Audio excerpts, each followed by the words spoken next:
Assalamualaikum warahmatullahi wabarakatuh. Halo anak-anak, gimana kabarnya? Semoga kita semua dalam kondisi sehat walafiat dan dalam lindungan Allah Subhanahu wa taala. Meskipun sekarang kita masih dalam kondisi pandemi COVID-19, kita harus tetap semangat dong belajarnya. Apalagi sekarang semester baru nih. Semangatnya juga harus semangat yang baru. Oke? Nah, kali ini kita akan belajar tentang kerajinan bahan lunak. Sebelum mulai belajar, ayo siapin alat tulisnya, fokus belajar, kemudian jangan lupa untuk mencatat materi-materinya. Oke, kita mulai pembelajaran kita kali ini dengan sama-sama melafazkan lafaz basmalah. Bismillahirrahmanirrahim. Nah, tujuan pembelajaran kita kali ini ya, pembelajaran bahan lunak adalah melalui pengamatan video ini, kalian serta didik itu dengan percaya diri, kreatif, dan tanggung jawab dapat satu, mendeskripsikan prinsip, manfaat kerajinan bahan lunak. Yang kedua, kalian bisa mengelompokkan jenis dan karakteristik bahan lunak. Ya, jadi ini yang akan menjadi tujuan pembelajaran kita kali ini. Oke. Nah, apa yang akan kita pelajari? Nah, yang akan kita pelajari untuk kali ini ada tiga. Yang pertama, kita akan belajar tentang prinsip kerajinan bahan lunak. Kemudian, kita akan belajar tentang jenisnya, jenis kerajinan bahan lunak. Dan yang ketiga, kita akan belajar tentang karakteristik bahan lunak, ya, karakteristik kerajinan bahan lunak. Baik, sebelum masuk ke pembelajaran yang pertama, apa itu bahan lunak? Ayo, apa itu bahan lunak? Oke, mari ya, saya jelaskan ya. Bahan lunak adalah bahan yang sifatnya lentur, lembut, dan mudah dibentuk. Itulah yang disebut dengan bahan lunak. Nah, prinsip kerajinan bahan lunak itu ada tiga ya. Ada tiga prinsip kerajinan bahan lunak. Yang pertama, yaitu keterampilan tangan. Jadi, kerajinan bahan lunak itu dibuat dengan keterampilan tangan seseorang. Ya. Jadi beda dengan industri. Kalau industri itu dia mengandalkan mesin. Nah, kalau kerajinan bahan lunak itu yang diandalkan adalah keterampilan tangan yang membuat kerajinan tersebut. Ya, itu prinsip yang pertama. Prinsip yang kedua yaitu adalah keterampilan teknik. Jadi, tangan-tangan yang terampil tadi dengan telaten, dengan tekun, itu bisa menghasilkan produk yang rumit ya, tapi hasilnya baik gitu. Hasilnya maksimal. Kenapa itu bisa terjadi? Ya karena prinsip yang kedua ini adalah keterampilan teknik. Selain tangan yang terampil, dia juga terampil dalam teknik pembuatan kerajinan bahan lunak. Ya, begitu. Itu prinsip yang kedua. Nah, prinsip yang ketiga itu adalah kedaerahan atau tradisional. Selain tangannya terampil, teknik juga terampil, dalam membuat kerajinan bahan lunak itu pasti dipengaruhi yang namanya kedaerahan atau adat istiadat. Inilah yang menjadi prinsip kerajinan bahan lunak, ya. Kemudian, kerajinan bahan lunak itu ya jenisnya kalau berdasarkan manfaatnya itu ada yang pertama sebagai kelengkapan busana. Maksudnya apa nih? Coba lihat nih ada gambar nih. Nah, gambar ini ya dia adalah sebuah kerajinan bahan lunak yang digunakan untuk melengkapi busana sehingga penampilan seseorang menjadi lebih cantik atau lebih indah ya. Ini jenis yang pertama. Kemudian nih ada gambar kotak tisu yang di atasnya itu ada hiasan yang terbuat dari keramik. Nah, kotak tisu ini ya itu merupakan jenis kerajinan bahan lunak yang merupakan kelengkapan suatu benda. Ya, jadi keramiknya itu, kerajinan bahan lunak itu merupakan kelengkapan dari si kotak tisu itu. Ya, itu jenis yang kedua.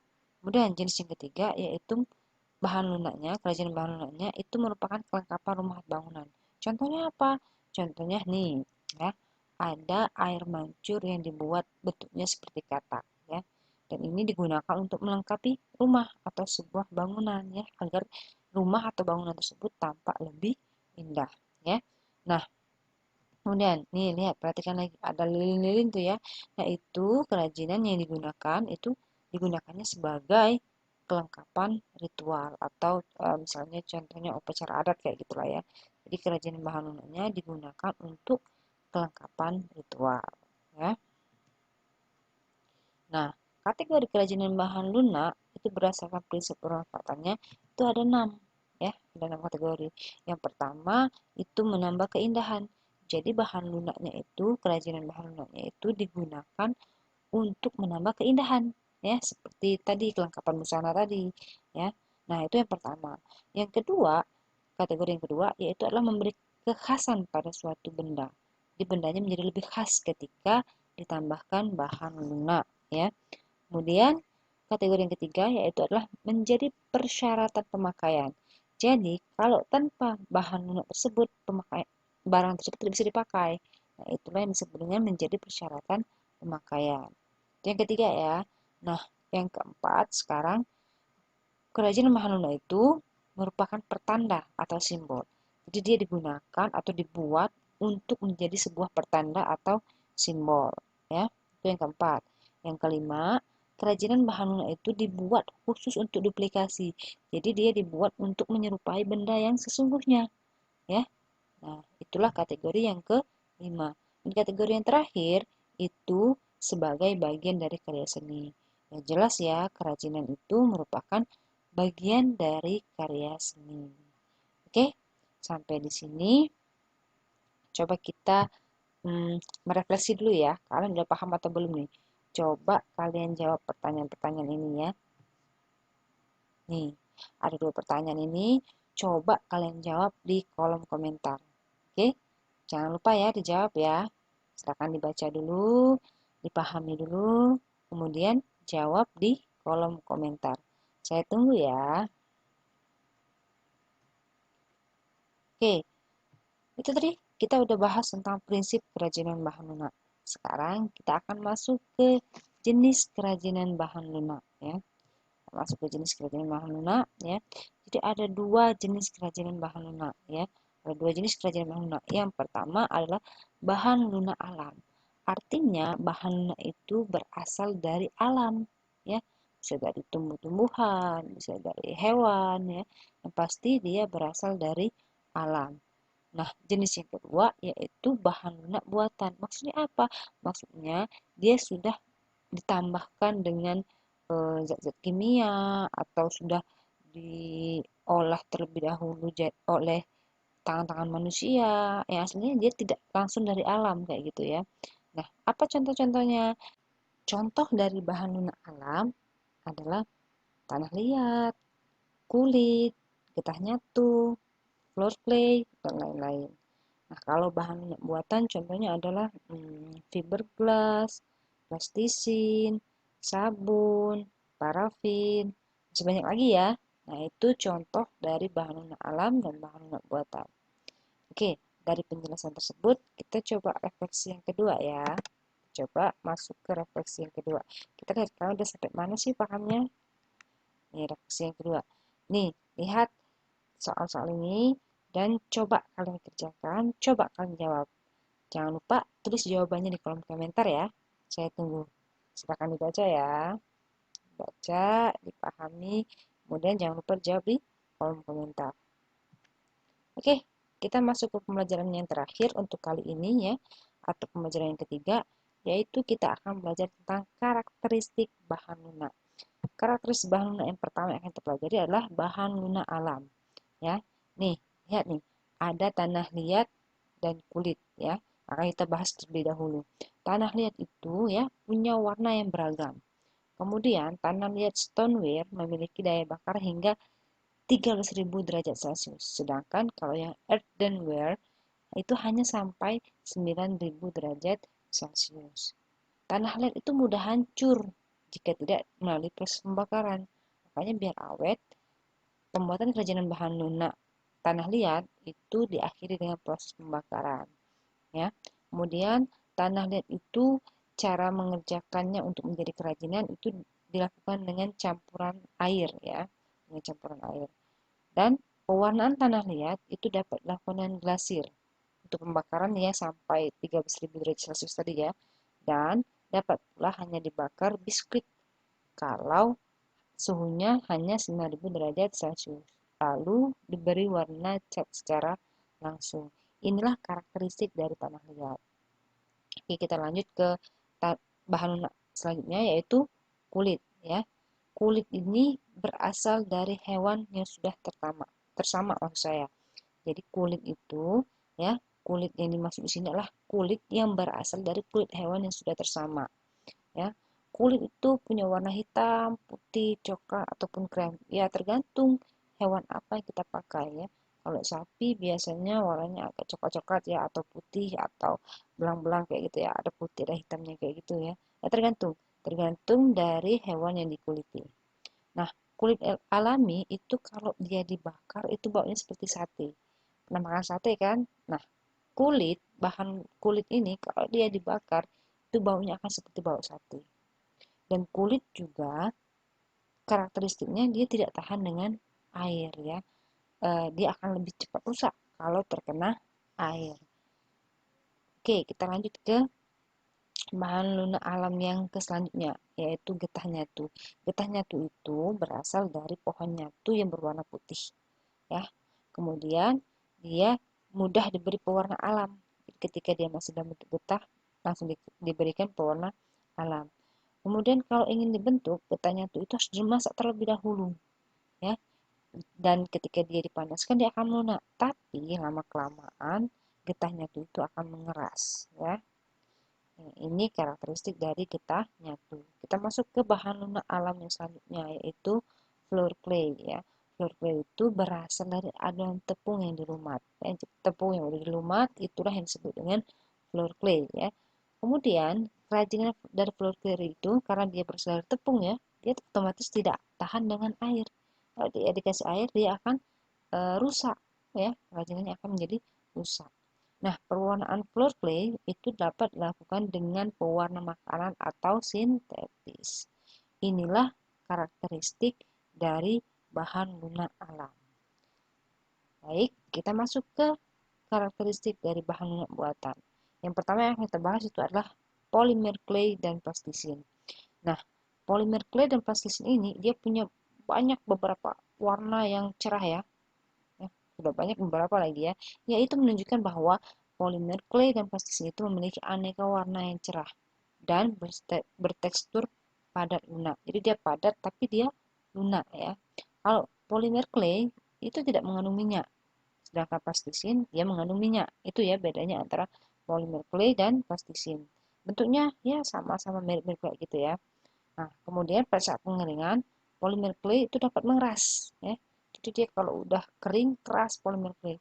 Tapi kalau plastisin ya tetap gitu aja ya, kering maksud saya, kering ya tetap gitu aja bentuknya. Dia tidak akan mengeras ya. Nah, itu karakteristik dari polimer clay dan plastisin. Kemudian bahan lunak yang akan kita bahas selanjutnya adalah fiberglass ya. Fiberglass itu dia punya struktur yang cair. Jadi bentuknya itu kayak cairan kayak gitu. Tapi kalau dia udah kering dia akan mengeras. Ya. Dia dapat dibentuk itu ketika setengah mengeras. Jadi dia sebelum mengeras itu bisa langsung dibentuk ya. Nah, cara bentuknya itu ya karena dia asalnya adalah berbentuk cair, maka cara membentuknya itu dibuat dengan cara dicetak atau dicor. Ya. Untuk membuat fiberglass ini menjadi keras, ia menggunakan campuran dengan katalis ya. Jadi katalisnya itu yang membuat fiberglass itu menjadi keras. Nah, pewarnaan fiberglass itu dilakukan saat masih dalam keadaan cair maupun saat bahan mengering. Ya. Jadi pada saat dia cair bisa diwarnain, pada saat dia kering juga bisa diwarnain.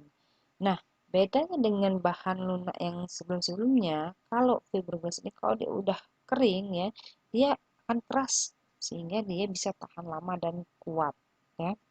Inilah karakteristik dari fiberglass. Kita masuk ke bahan selanjutnya, yaitu kita akan bahas tentang lilin dan parafin ya. Kalau lilin dan parafin itu dia diolah atau ya dibuat kerajinan dengan cara dicetak atau dicor. Pewarnaannya dilakukan saat lilin mencair ya. Di saat dia mencair dikasih warna gitu ya. Karena kalau dia udah bentuknya padat susah memberinya warna ya, memberinya warna.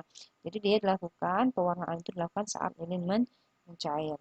Kemudian lilin dan parfum ini bisa dicampur dengan aroma pewangi tertentu untuk menambah sensasi saat digunakan. Jadi ketika lilinnya dibakar, aroma wanginya itu bisa menenangkan kayak gitu, bisa untuk refleksi kayak gitu ya. Nah, itu karakteristik lilin dan parafin. Kita masuk ke bahan lunak selanjutnya, yaitu gips. Nah, gips ini sebenarnya bentuknya bubuk. Nah, yang saya tampilkan itu adalah batu ya, batu gips ya. Nah, kalau yang mau dijadikan kerajinan itu adalah gips yang sudah berbentuk bubuk. Kemudian dicampur dengan air menjadi adonan yang kental. Pengolahannya pun karena sudah dicampur dengan air tadi kan cair, itu berarti pengolahannya dilakukan dengan cara dicetak atau dicor. Pewarnaan gips biasanya setelah produk jadi. Jadi ketika udah jadi baru dikasih warna. Nah, gips ini karena asalnya itu adalah seperti batu, maka dia mudah pecah ya. Jadi kerajinan yang terbuat dari gips tolong dijaga dengan sebaik-baiknya. Oke. Nah, bahan lunak buatan yang terakhir yang akan kita bahas adalah sabun. Ya, semuanya pasti tahu kan bentuk sabun kayak gimana. Sabun itu wujudnya padat ya, tapi dia dapat diparut atau dihaluskan dan dibentuk seperti floor clay. Sabun yang didiamkan aja, ya, sabun yang didiamkan, dia akan menjadi keras. Ya. Pewarnaan sabun itu dapat dilakukan dengan mempertahankan warna sabun. Jadi kalau warna sabunnya warna pink, ya biarkan aja dia warna pink. Kalau warna sabunnya warna hijau, ya biarkan berwarna dengan warna hijau. Kayak gitu ya. Oke, itu yang kita bahas. Mari kita coba refleksi kembali ya. Coba refleksi kembali pemahaman kalian ya. Coba nih refleksi yang ketiga. Nih ya, silakan dibaca soalnya, silakan dijawab, dipikirkan jawabannya. Kemudian jangan lupa jawab pertanyaan ini di kolom komentar ya. Saya tunggu. Jangan lupa jawab pertanyaan ini di kolom komentar. Ini refleksi yang ketiga ya, refleksi yang ketiga. Jadi tadi udah refleksi yang pertama, ini refleksi, terus kemudian refleksi yang kedua, dan sekarang refleksi yang ketiga ya. Ada lagi nggak? Ya ada lagi. Ada refleksi yang keempat atau refleksi yang terakhir.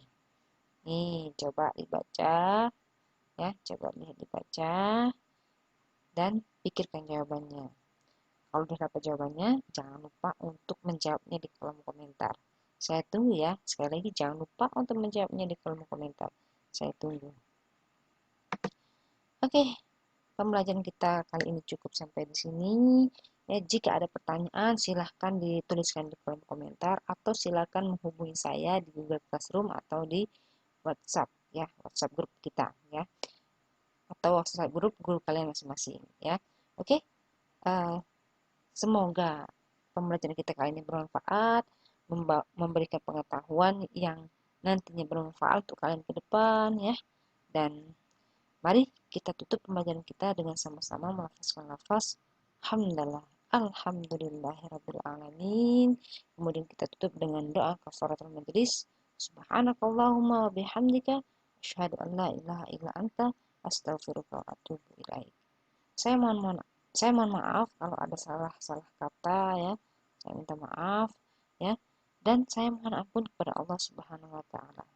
Saya akhiri pertemuan kita, pembelajaran kita kali ini. Saya tutup dengan Assalamualaikum warahmatullahi wabarakatuh.